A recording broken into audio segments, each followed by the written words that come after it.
Hello दोस्तों, आज हम लोग बात करने जा रहे हैं टैक्स रेट्स की। टैक्स रेट बेसिकली अगर देखा जाए तो कोई भी पर्टिकुलर पर्सन जब टोटल इनकम कैलकुलेट कर लेता है। अब टोटल इनकम कैसे आइडेंटिफाई करते हैं? तो गाइस, टोटल इनकम आइडेंटिफाई करने के लिए सबसे पहले आपको आइडेंटिफाई करना होगा gross total income, that's mean GTI.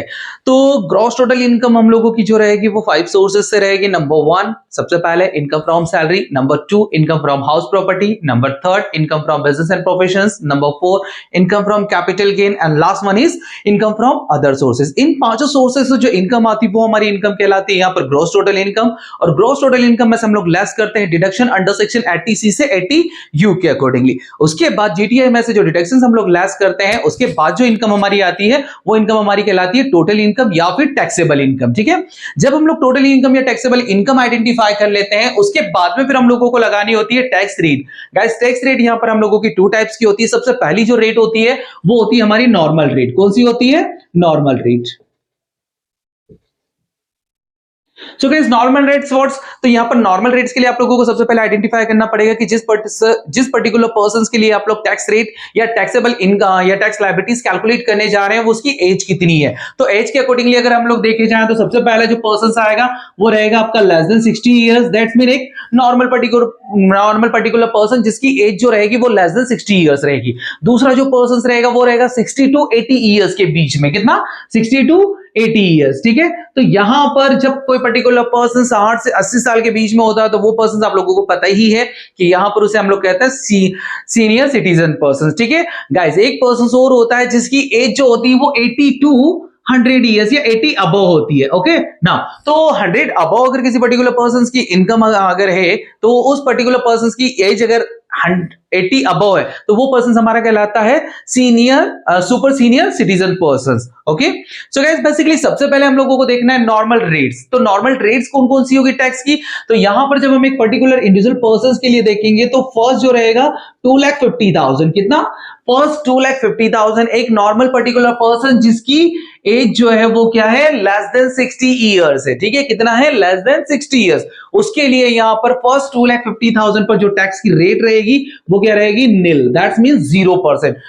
First 2,50,000 government ने एग्जम्प्ट रखा हुआ है कि कोई पर्टिकुलर पर्सन अगर पूरे साल में उसकी जो टोटल इनकम हो रही है वो अगर 2.5 लाख रुपए से कम हो रही है या 2,50,000 से कम हो रही है तो उस पर उसको टैक्स नहीं देना है, या 2.5 लाख रुपए तक पर उसको रिबैट रहेगी। ठीक है, नाउ सेकंड सिचुएशन में यहां पर हम लोग आते हैं नेक्स्ट जो रहेगा 2,50,000 1 to 5 lakh. Okay, now up to, तो अगर किसी पर्टिकुलर पर्सन की इनकम 5 लाख रुपए तक है, अगर हम लोगों ने टोटल इनकम कैलकुलेट किया और वो 5 लाख रुपए तक है तो 5 लाख की कंडीशंस में यहां पर उसकी जो टैक्स की रेट एप्लीकेबल होगी वो रहेगी 5%। बट कितने पे? पूरे 5 लाख रुपए पर नहीं, ओनली कितना? 2,50,000। दैट्स मीन नेक्स्ट 2,50,000 2.5 लाख रुपए तक तो एग्जम्प्ट है, 2,50,000 तक एग्जम्प्ट है। उसके बाद का नेक्स्ट 2,50,000 उस पर कितना देना है? 5%। नेक्स्ट उसके बाद अगर किसी पर्टिकुलर पर्सन की और इनकम आती है तो यहां पर नेक्स्ट 5 लाख। कितना? नेक्स्ट 5 लाख। दैट्स मीन यहां पर 5 lakh to 5 lakh 1 rupees to 10 lakh. अगर किसी पर्टिकुलर पर्सन की इनकम 10 लाख तक है, 10 लाख रुपए तक है, तो 5 लाख रुपए एक से लगा करके 10 लाख के बीच में, दैट्स मीन 5 लाख। इन दोनों का वेरिएशन कितना? 5 लाख। 5 लाख पर यहां पर उसको जो टैक्स पे करना होगा वो रहेगा इसका 20%। ओके गाइस, आई होप सो यहां तक समझ में आ रहा हो ना। इसके बाद नेक्स्ट या रिमेनिंग जितना भी रहेगा। ठीक है, तो रिमेनिंग अगर जितना भी 10 लाख अबव चाहता है तो 10 लाख अबव पर इसको यहां पर, ठीक है, कितना देना पड़ेगा? अबव 10 लाख। अगर अबव 10 लाख इनकम से तो अबव 10 लाख इनकम पे कितना टैक्स लगेगा? वो लगेगा 30%। ओके गाइस, सो बेसिकली याद रखिएगा कि यहां पर एक नॉर्मल पर्टिकुलर पर्सन के लिए जब हम लोग कैलकुलेट करते हैं नॉर्मल रेट तो फर्स्ट 2,50,000 एग्जम्प्ट है, नेक्स्ट 2,50,000 5%। ठीक है, next 5 lakh, that's mean 5 lakh 1 to 10 lakh. कितना रहेगा? 20%। इन 10 लाख अबव है तो 30% टैक्स एप्लीकेबल होगा, टैक्स रेट एप्लीकेबल होगी। यहीं पर अगर हम लोग सीनियर सिटीजन पर्सन की बात करें तो यहां पर इसके लिए जो एग्जम्प्टेड लिमिट है वो है 3 लाख। कितना है? 3 लाख। ओके, नाउ तो 3 लाख की कंडीशन में रिमेनिंग यहां पर जो आएगा वो उस पर 5% रेट एप्लीकेबल होगा, वो कितने पर होगा?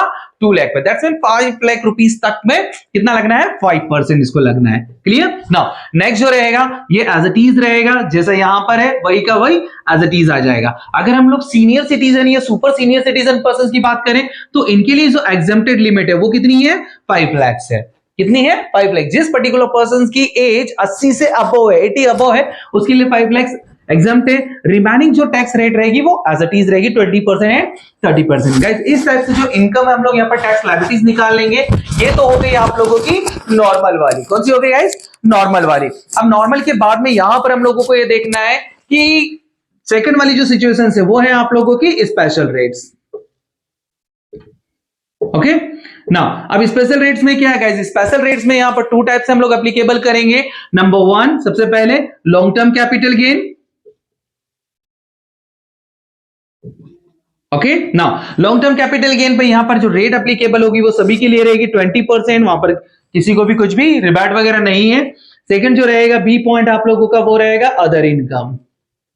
ओके ना गाइस, आप लोगों को वैसे पता ही है कि अदर इनकम पर जो टैक्स एप्लीकेबल होता है वो एट द रेट कितना होता है 30%। तो यहां पर ये स्पेशल रेट्स हैं। नॉर्मल में आप लोगों का first 2,50,000 nil, then next 2,50,000 5%, next 5 lakh 20% and above 10 lakh पर कितना लगेगा 30%। ये नॉर्मल रेट और ये स्पेशल रेट। गाइस याद रखिएगा, अगर किसी पर्टिकुलर पर्सन को यहां पर उसकी टोटल जो इनकम आ रही है वो टोटल इनकम अगर पूरे साल में मिलाकर के देखा जाए वो 5 लाख रुपए तक है, ठीक है।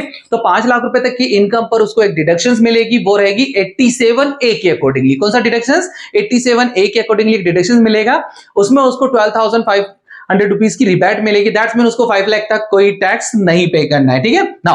तो ये सारी चीजें कैलकुलेट करने के बाद फिर आप लोगों को कैलकुलेट यहां पर करना है, अगर किसी पर्टिकुलर पर्सन की इनकम 50 लाख से अबव है, कितना है अबव 50 लाख के, तो अबव 50 लाख के कंडीशन में 50 लाख टू 1 करोड़ कितना रहेगा 10% सरचार्ज पे करना होगा। तो ऐड हम लोग कर देंगे यहां पर टैक्स लायबिलिटीज में सरचार्ज। ओके तो सरचार्ज कितना रहेगा? अगर 50 लाख से अबव है, 50 लाख से 1 करोड़ तो कितना रहेगा 10%। 1 करोड़ टू 2 करोड़ अगर रहती इनकम उसकी तो 15% सरचार्ज रहेगा। 2 करोड़ से 5 करोड़ के बीच में अगर है तो 20% रहेगा। इस टाइप से यहां पर हम लोग उसका सरचार्ज की अमाउंट कैलकुलेट कर लेंगे ना। ये अमाउंट कैलकुलेट करने के बाद फिर ऐड आपको करना है यहां पर जो टैक्स की रेट एप्लीकेबल होगी वो है आपकी health and education cess. Health and education cess guys ये रहेगा आपका एट द रेट 4%। कितना रहेगा 4%। याद रखिएगा 5%, 12, 20%, 30%, 20 एंड 30 और सरचार्ज इन सब का जो टोटल आएगा उसका आपको क्या करना है यहां पर 4% health and education cess calculate करना है। ये कैलकुलेट करने के बाद टोटल टैक्स लायबिलिटीज आपकी आ जाएगी। उस टोटल टैक्स लायबिलिटीज में से फिर आपको लेस करना है यहां पर टीडीएस। क्या लेस करना है? TDS. That's mean tax deducted at source. अगर आप जिस सोर्स पे काम कर रहे हो, आप जहां पर भी काम कर रहे हो वहां पर आपकी सैलरी में से टैक्स डिडक्शंस हुआ है या टैक्स का पेमेंट आप लोगों ने किया हुआ है, ठीक है। तो जितना भी आपका टीडीएस हुआ है उस टीडीएस की अमाउंट को आपको यहां पर माइनस करना है और उसको माइनस करने के बाद जो भी अमाउंट आएगी वो आपकी कहलाएगी यहां पर net tax liabilities. Okay guys, क्या कहलाएगी? Net tax liabilities. I hope so guys video अगर समझ में आया प्लीज लाइक कीजिए, शेयर कीजिए, सब्सक्राइब कीजिए। Thank you.